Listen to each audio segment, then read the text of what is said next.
6:49, time for the morning rush. The Albuquerque Public School District, a former teacher and an assistant principal, they are at the center of a lawsuit. Now, that lawsuit states that on May 2nd of 2022, a then Volcano Vista High School chemistry teacher brought two swords to class and had the students take turns fighting.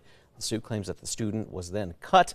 That's with the injury requiring surgery. Now, APS says that the teacher was later fired from the district.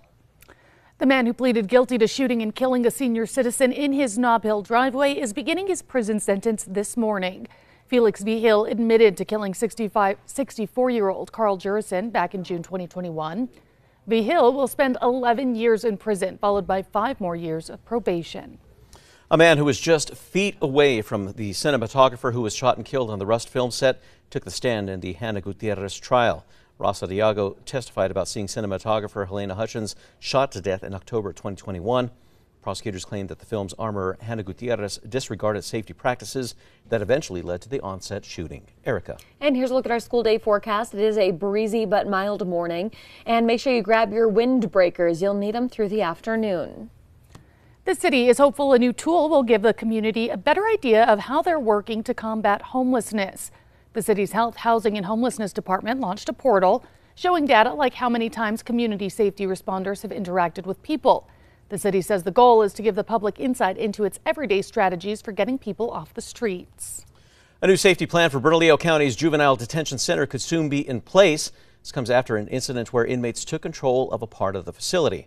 On Christmas Day, 13 juveniles took control of a pod in the facility for 5 hours.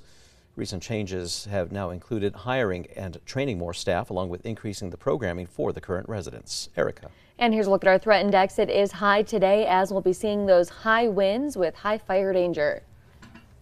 A local group is speaking out, claiming that an app helping New Mexicans buy state lottery tickets online is illegal.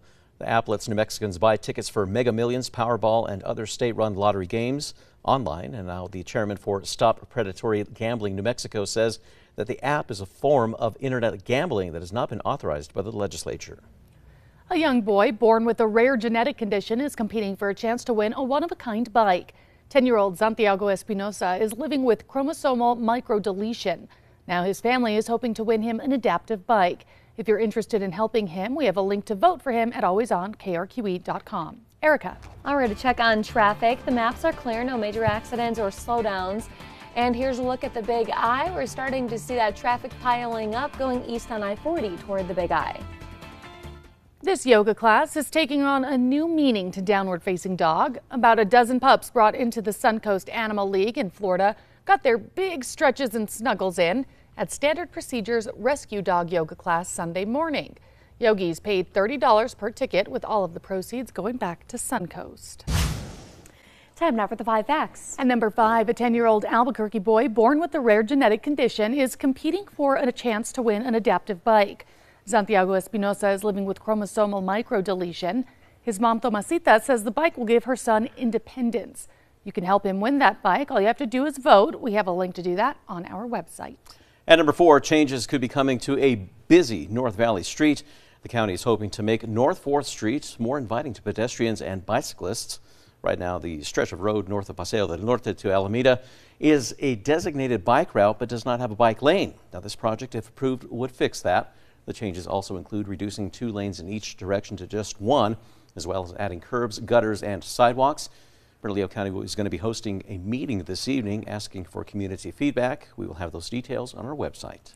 And number 3, we're going to be seeing dangerous winds across the state today. It's already a breezy to windy morning across New Mexico, and those winds will pick up even more over the next couple of hours. We'll see winds peaking at about 55 miles per hour in Albuquerque from around mid-morning to mid-afternoon. And number 2, a new tool is going to be giving the community insight into how the city of Albuquerque is combating homelessness. The city's Health, Housing and Homelessness Department launched a portal that will now break down numbers from the previous month. That's going to be showing data like how many times community safety responders have interacted with people, how many times they have responded to illegal camping, and how many people are staying at the city's shelters. The city says that the goal is to give the public insight into its everyday strategies for getting people off the streets. And at number 1, Albuquerque Public Schools, a former teacher and an assistant principal are all at the center of a lawsuit this morning. The lawsuit accuses the former Volcano Vista chemistry teacher of taking swords to class. It says she then had the students take turns fighting. Court documents say one of the students was cut, the injury severing nerves requiring surgery. APS says the teacher was fired from the district 2 months after the incident. The district does not comment on pending litigation.